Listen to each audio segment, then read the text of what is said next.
मैं मरना चाहती थी मगर मैं और बारिश एक जैसे हैं, चाहें या ना चाहें हमेशा ऊपर से नीचे ही गिरते हैं।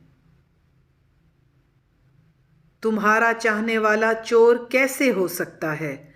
दिल चुराने का इल्जाम लगाते हो, 100 बार सोच लिया करो।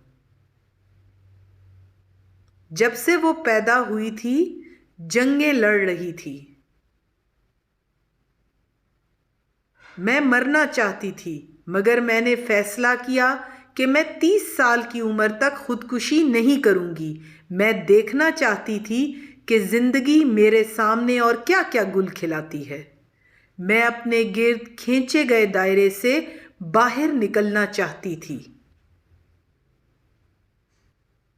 कभी कभी ऐसा लगता है कि मेरे अंदर महरूमियों का गहरा गड्ढा पड़ गया है जो भरने का नाम नहीं लेता। तुम्हें सोचूं तो दर्द होता है।